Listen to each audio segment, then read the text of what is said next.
జూబ్లీహిల్స్ ఉప ఎన్నికల్లో కాంగ్రెస్ను ఓడిస్తేనే 6 గ్యారెంటీలు అమలవుతాయని బీఆర్ఎస్ కార్యనిర్వాహక అధ్యక్షుడు కేటీఆర్ అన్నారు. ప్రజలను మోసం చేసి కాంగ్రెస్ పార్టీ అధికారంలోకి వచ్చిందని విమర్శలు గుప్పించారు. జూబ్లీహిల్స్ రహమత్ నగర్లో బీఆర్ఎస్ విస్తృత స్థాయి సమావేశంలో కేటీఆర్, మాజీ మంత్రి హరీష్ రావు, మాగంటి సునీత పాల్గొన్నారు. బాకీ కార్డు ఇంటింటికి తీసుకుపోవాలి, బాకీ కార్డు ముంగట పెట్టి చెప్పాలి, కాంగ్రెస్ వాళ్ళు మీ ఒక్కొక్కలకు ఇంతింత బాకీ ఉన్నారు, మహిళలకు 50,000 బాకీ ఉన్నారు, ముసలోళ్లకు 48,000 బాకీ ఉన్నారు. ఈ లెక్క మొత్తం ప్రతి ఇంటికి పోవాలని చెప్పి నేను విజ్ఞప్తి చేస్తా ఉన్నా. అట్లాగే మూలకున్న ముసలమ్మ నుంచి చంటి పిల్లగాని దాకా అందరినీ మోసం చేసింది కాంగ్రెస్ ప్రభుత్వం, కాంగ్రెస్ పార్టీ. ఎట్లనా మరి చంటి పిల్లగాని ఎట్లా మోసం చేసిరని మీరు అడగచ్చు. కేసీఆర్ కిట్లు వస్తున్నాయా? కేసీఆర్ కిట్లు వస్తున్నాయా? లేదు, కేసీఆర్ కిట్టు బంధు. బతుకమ్మ చీర వచ్చిందా? రంజాన్ తోఫా వచ్చిందా? ముసలోళ్లకు 4,000 పెన్షన్ వచ్చిందా? మహిళలకు 2,500 వచ్చిందా? తులం బంగారం వచ్చిందా? ఇప్పుడే మా ప్రశాంత్ రెడ్డి అన్న చెప్తున్నాడు, 1 तोला सोना नहीं, 1 तोला सोना तो छोड़ो, इन्हों तो सोने भी नहीं दे रहा अपने को. कब घर तोड़ देता, कब क्या कर देता, कब बुलडोजर आ जाता अपने घर पे, वही तकलीफ है. सोना तो छोड़ो, सोना भी हराम कर दिया इन्हों, सोने का नींद भी हराम कर दिया. ऐसा माहौल आ गया आज. ఈ రోజు జూబ్లీహిల్స్ లో జరుగుతున్న ఎలక్షన్ ఏదైతున్నదో కారుకు బుల్డోజర్ కు జరుగుతున్నది. కారు ఇక్కడ మాగంటి సునీతమ్మ రూపంలో మీ ముంగట్టున్నది, బుల్డోజరు కాంగ్రెస్ అభ్యర్థి రూపంలో మీ ముంగట్టున్నది. మరి మీ ఇంటికి రేపు ఎలక్షన్ తర్వాత కారు రావాలన్నా బుల్డోజర్ రావాలన్నా మీరే ఆలోచన చేసుకోండి. మరి కారు రావాలంటే బ్రహ్మాండంగా కేసీఆర్ పెట్టిన అభ్యర్థి గెలవాలి, గోపన్న ఆశయాలు నెరవేరాలంటే మాగంటి సునీతమ్మ గెలవాలి. ఇక మరి కాదు మా ఇల్లు కూలగొట్టేందుకు మేమే లైసెన్స్ ఇస్తాం, వాడు హైడ్రా వాడు రావాలి, వాడు వచ్చి ఇల్లు కూలగొట్టాలి అంటే మరి ఈ శివమ్మ పాపిరెడ్డి నగర్ కానీ, ఎస్పీఆర్ హిల్స్ కానీ, రేమత్ నగర్ కానీ, బోరబండ కానీ, యూసఫ్గూడ కానీ, షేక్పేట్ల కానీ బస్తీలలో ఉండే మా ఆడబిడ్డలు యాది పెట్టుకోవాలి. మోసపోతే గోసపడతారు. ఇలా రాష్ట్రం అంతా బాధపడుతున్నారు రైతులు, రాష్ట్రం అంతా బాధపడుతున్నారు మహిళలు. వాళ్ళందరూ చూస్తున్నది జూబ్లీహిల్స్ దిక్కే చూస్తున్నారు. మీరు జూబ్లీహిల్స్ లో గట్టిగా కడుపులకెళ్ళి గుద్దితే రాష్ట్రంలో ప్రతి మహిళకు 2,500 రూపాయలు వస్తాయి. మీరు కడుపులకెళ్ళి కాంగ్రెస్ ను గట్టిగా గుద్దితే ప్రతి ముసలవ్వకు, ప్రతి ముసలయ్యకు 4,000 రూపాయల పెన్షన్ వస్తుంది. అందుకే రాష్ట్రం అంతటా మీ దిక్కు చూస్తున్నారు. జూబ్లీహిల్స్ ఏం తీర్పిస్తుంది, మోసకారి కాంగ్రెస్ కు బుద్ధి చెప్తుందా లేదా అని మీ దిక్కే చూస్తా ఉన్నారు. ఉద్యోగాల కోసం మోసపోయిన మా తమ్ముళ్ళు, మా చెల్లెళ్ళు మొదటి సంవత్సరమే 2 లక్షల ఉద్యోగాలు ఇస్తామని చెప్పారు. మరి ఆ 2 లక్షల ఉద్యోగాలల్లో కనీసం ఇవాళ 5% కూడా రేవంత్ రెడ్డి ప్రభుత్వం ఇయ్యలే. కనీసం 10,000 ఉద్యోగాలు కూడా మొదటి సంవత్సరంలో ఇస్తామని చెప్పి ఇయ్యకుండా మోసం చేసిండ్రు. జూబ్లీహిల్స్ లో కాంగ్రెస్ పోటీ చేస్తుందా, మజ్లిస్ పోటీ చేస్తుందా అంటూ బీజేపీ రాష్ట్ర అధ్యక్షుడు రామచంద్రరావు అనుమానాన్ని వ్యక్తం చేశారు. కాంగ్రెస్ గుర్తుపైన మజ్లిస్ అభ్యర్థి పోటీ చేస్తున్నారని ఆరోపించారు. కాంగ్రెస్ అభ్యర్థి గతంలో మజ్లిస్ నుండి పోటీ చేశారని గుర్తు చేశారు. దాన్ని అనౌన్స్మెంట్ చేయడం ఉంటుంది. అది ఏదిన్నప్పుడు కూడా ఈరోజు జూబ్లీహిల్స్లో ఇప్పుడు ఉన్నటువంటి ఒక పరిస్థితిలో కాంగ్రెస్ పోటీ చేస్తుందా, మజ్లిస్ పోటీ చేస్తుందా, లేకుంటే Majlis party candidate Congress symbol మీద పోటీ చేస్తుందా? ఎందుకంటే ఇప్పుడు ఉన్నటువంటి కాంగ్రెస్ క్యాండిడేట్ గతంలో ఎంఐఎం క్యాండిడేట్, ఇప్పుడు ఉన్నటువంటి కాంగ్రెస్ క్యాండిడేట్ డైరెక్ట్గా టికెట్ వచ్చిన తర్వాత ఎంఐఎం అధినేత దగ్గర పోయి కాళ్ళకి దండం పెట్టి ఆశీర్వాదం తీసుకున్నాడు. సో ఇది స్పష్టంగా మనకు కనబడుతుంది, ఈయన MIM candidate Congress party symbol మీద పోటీ చేస్తున్నాడు.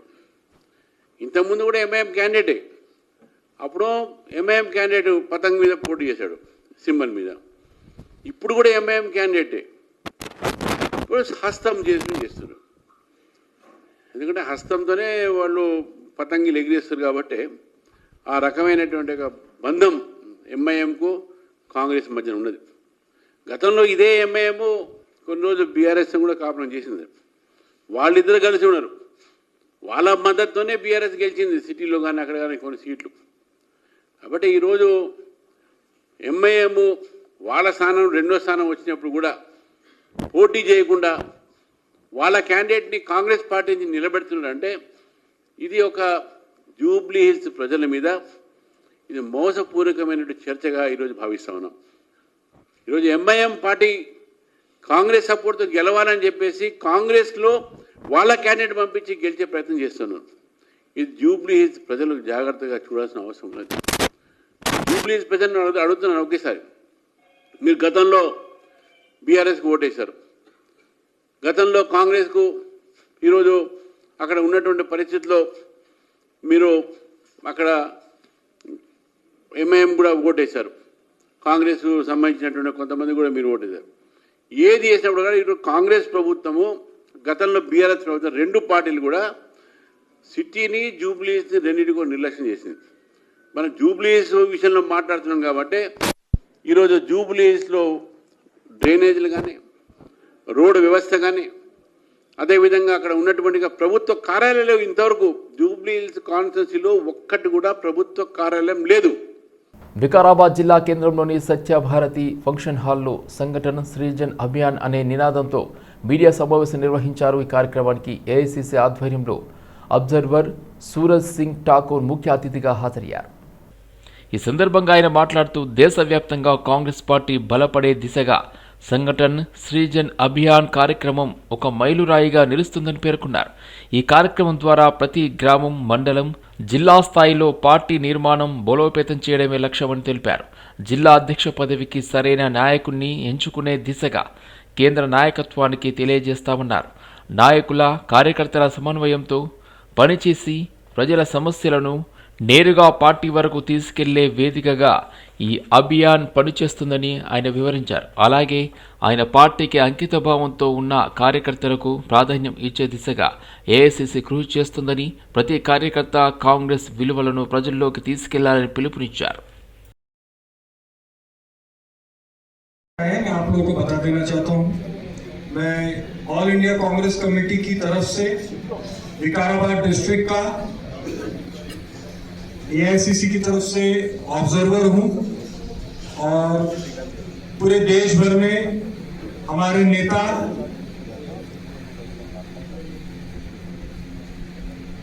माननीय राहुल गांधी जी की तरफ से और केसी वेणुगोपाल जी ने पूरे देश भर के अंदर हमारे जितने भी कांग्रेस के नेता उन्होंने अभियान चलाया जिसका नाम हमने रखा है संगठन सृजन अभियान। संगठन सृजन अभियान जो है, मैं आप लोगों को बताना चाहूंगा कि ये अहमदाबाद में जो हमारा सेशन हुआ था, उस सेशन के अंदर ये डिसाइड हुआ था कि आने वाले समय में कांग्रेस का जो अध्यक्ष है, जो कांग्रेस का कार्यकर्ता चाहता है, जो कांग्रेस का वर्कर चाहता है, जो कांग्रेस का पदाधिकारी चाहता है, वो बनेगा। ये संगठन सृजन का जो कार्यक्रम है देश भर में हो रहा है। इसके पहले मैं झारखंड में था, वहां के दुमका जिले का मैं प्रभारी था, वहां पे भी अभी लिस्ट आई झारखंड के, आप लोगों को पता होगा कि वहां के सभी जिला अध्यक्ष बन के आए। एआईसीसी के ऑब्जर्वर मैं वहां पर था, हमने वहां पर ग्राउंड लेवल पर काम किया और जो रिपोर्ट थी वो केंद्र नेतृत्व को हमने सौंपा। उसी के बेसिस पे ही केंद्र की जो हमारे नेता है, हमारी लीडरशिप बैठी है, वो वहां का डिस्ट्रिक्ट प्रेसिडेंट नियुक्त करती है। భర్త మాగంటి గోపీనాథ్ను తలుచుకొని కంటతడి పెట్టుకున్నారు జూబ్లీహిల్స్ బీఆర్ఎస్ ఎమ్మెల్యే అభ్యర్థి మాగంటి సునీత. గోపన్న అంటేనే జనం, జనం అంటేనే గోపన్న అని జూబ్లీహిల్స్ నియోజకవర్గ ప్రజలు, తన కుటుంబ సభ్యులని గోపీనాథ్ చెప్తుండేవారని ఆమె భావోద్వేగానికి గురయ్యారు. ఆయన ఆశయాలను ముందుకు తీసుకెళ్దామంటూ ఆమె పిలుపునిచ్చారు. నాతో పాటు అందరూ కలిసి గోపన్న ఆశయాలు నెరవేర్చాలి. గోపన్న మీ సమస్యలు తన సమస్యగా అనుకునేవాడు.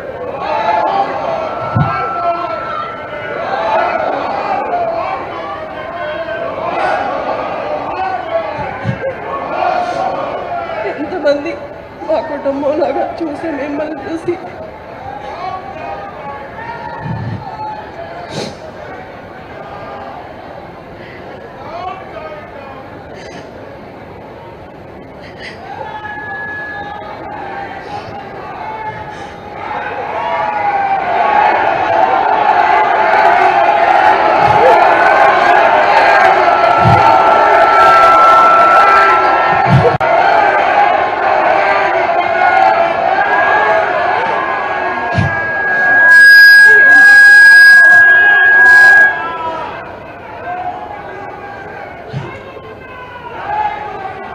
ఈ యొక్క గోపన్న గారి ఆశయాలను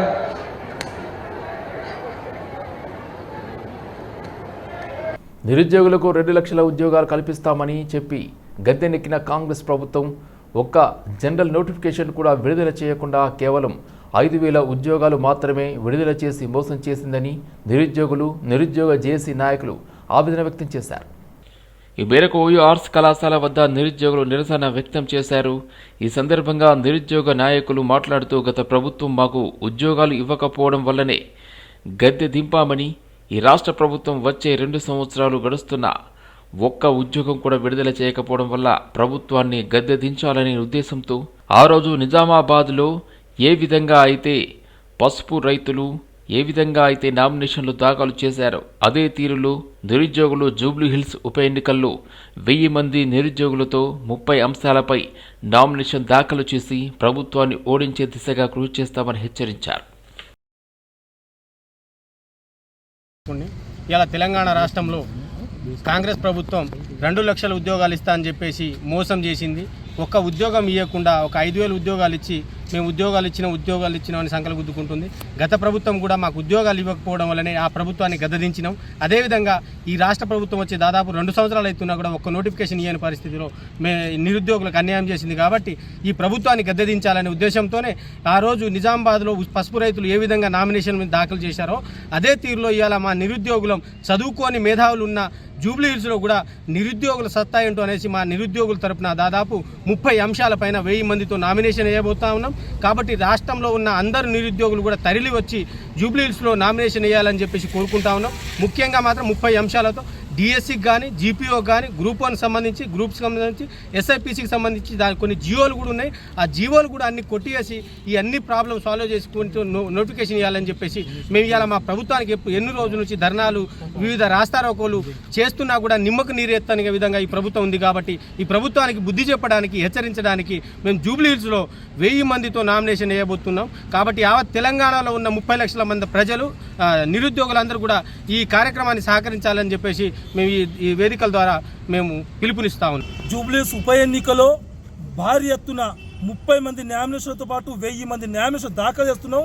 ఏ విధంగా అయితే రాష్ట్ర ప్రభుత్వాన్ని గెలిపించుకున్నామో అదేవిధంగా రాష్ట్ర ప్రభుత్వాన్ని ఓడించడానికి బీఆర్ఎస్, బీజేపీ, కాంగ్రెస్ ప్రభుత్వాన్ని ఓడించి ఇవాళ నిరుద్యోగాన్ని గెలిపించడానికి కోసం అది ప్రధానమైన డిమాండ్ చేస్తా ఉన్నాం. మీరు ఇస్తున్న ఉద్యోగ నోటిఫికేషన్ ఇవ్వకపోతేనే ఇవాళ ఇప్పటిదాకా 10 మంది 12 మంది నిరుద్యోగులు చచ్చిపోయారు. దానికి కారణం ఈ రాష్ట్ర ప్రభుత్వం. అందుకోసమే ఏ ఒక్క నిరుద్యోగి చావద్దని చెప్పి 30 లక్షల నిరుద్యోగుల తరపు నుంచి మేము నామినేషన్ దాఖలు చేస్తా ఉన్నట్టు తెలియజేస్తా ఉన్నాం. ఇంతవరకు ఒక్క జనరల్ నోటిఫికేషన్ వేయకుండా 30 లక్షల మంది నిరుద్యోగులని మోసం చేసింది.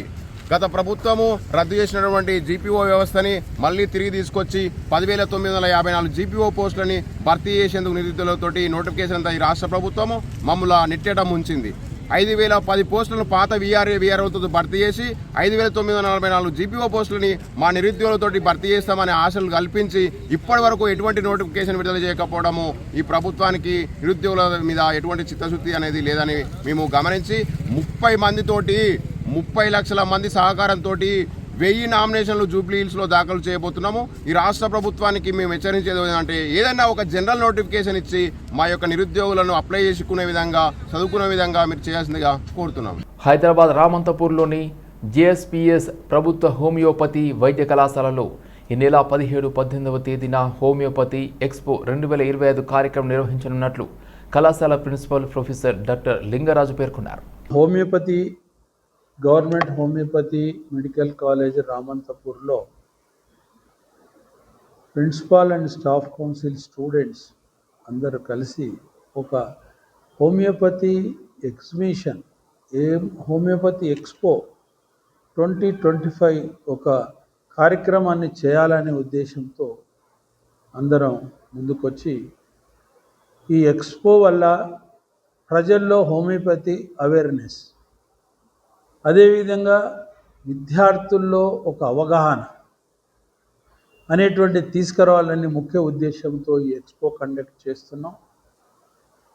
ప్రజల్లో ఏదైతే హోమియోపతి అపోహలు ఉన్నావో అపోహలు తొలగించి హోమియోపతి వైద్యం ద్వారా ఎలాంటి రోగాలు నయమవుతాయి, దానివల్ల ఒక మంచి పరిపూర్ణమైనటువంటి ఆరోగ్యానికి అనుకూలపడే హోమియోపతి వైద్యం ఇవ్వడానికి మా సైన్స్ ద్వారా మేము అందరినీ తెలియపరచాలని, ఏ విధంగా అయితే మనం అలోపతి మెడిసిన్తో వెక్స్ అయిన తర్వాత ఒక ఆల్టర్నేటివ్ మెడిసిన్గా హోమియోపతిని చూసుకొని తద్వారా దీర్ఘకాలిక రోగాలు అయితేనేమి, అక్యూట్ డిజార్డర్స్ అయితేనేమి, కొన్ని కాల వ్యవధుల్నే ఆ వైద్యం చేసి పరిపూర్ణంగా ఆ వైద్యాన్ని నిర్మూలించడమే హోమియోపతి యొక్క ముఖ్య ఉద్దేశం. రోడ్ల పునర్నిర్మాణం మాటల్లోనే మిగిలిపోయింది. ప్రాణాలు మాత్రం రోడ్ల మీదే పోతున్నాయి. రోడ్లు గుంతలతో నిండిపోయాయి. కానీ అధికారుల మనసులు మాత్రం నిర్లక్ష్యంతో నిండిపోయాయి. వికారాబాద్ జిల్లాలోని రోడ్ల పరిస్థితి రోజురోజుకు దయనీయంగా మారుతుంది. ఎక్కడ చూసినా గుంతలు, పగుళ్ళు, మురికి నీటితో నిండిపోయిన రోడ్లు ప్రజలకు ప్రాణహానిగా మారాయి. వర్షం పడితే ఈ రోడ్లు మరింత ప్రమాదకరంగా మారి వాహనదారులు కింద పడి గాయపడే ఘటనలు తరచూ చోటు చేసుకుంటున్నాయి. దాదాపు ప్రతిరోజు చిన్న పెద్ద యాక్సిడెంట్లు జరుగుతున్నా సంబంధిత అధికారులు మాత్రం పట్టించుకోవడం లేదు. ప్రజల ప్రాణాలు పోయినా కానీ స్పందించే నాదుడే లేడన్న ఆవేదనతో స్థానికులు మండిపడుతున్నారు. ఎన్నిసార్లు ఫిర్యాదులు చేసినా రోడ్లు అలాగే ఉండిపోవడంతో ప్రభుత్వాన్ని తీవ్రంగా విమర్శిస్తున్నారు. ప్రజలు రోడ్ల మరమ్మతులు, సురక్షిత ప్రయాణం కోసం వెంటనే చర్యలు తీసుకోవాలని డిమాండ్ చేస్తున్నారు.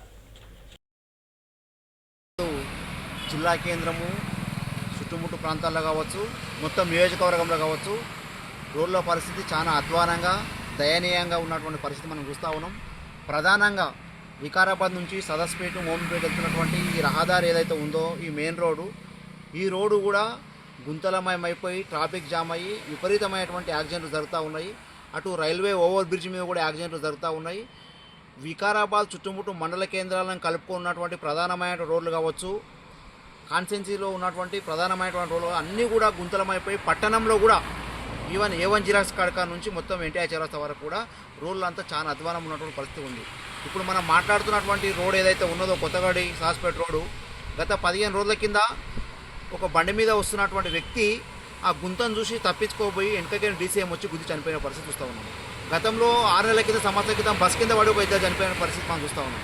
అంటే R&B అధికారులు కావచ్చు, ప్రజాప్రతినిధులు కావచ్చు, ఎవరైనా చనిపోయినప్పుడు మాత్రమే వచ్చి వాళ్ళని పరామర్శించి ఆ గుంతలో మట్టేసిపోతూ ఉన్నారు. తెల్లారే వర్షం వచ్చి మళ్ళీ మట్టి పోతూ ఉన్నారు.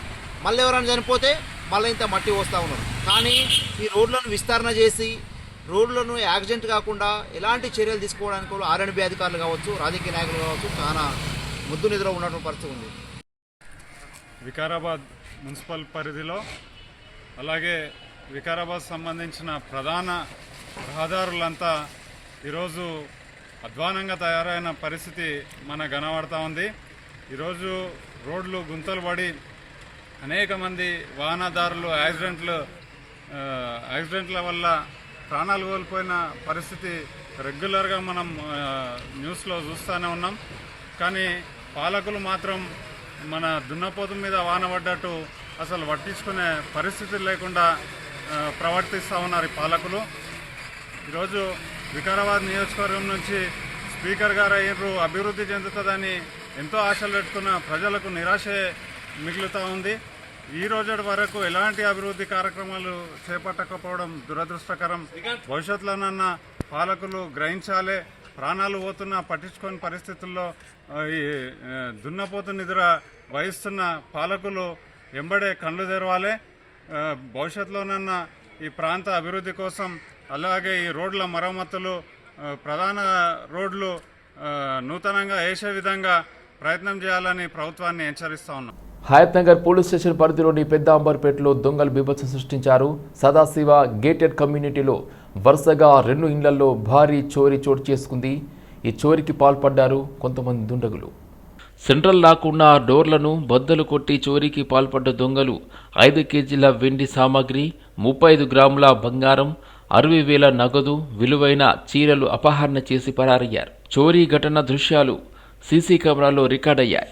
ఫుల్ సెక్యూరిటీ ఉన్న గేటెడ్ కమ్యూనిటీలో దొంగలు చోరీకి పాల్పడడంతో భయాందోళనలు చెందుతున్నారు కాలనీవాసులు.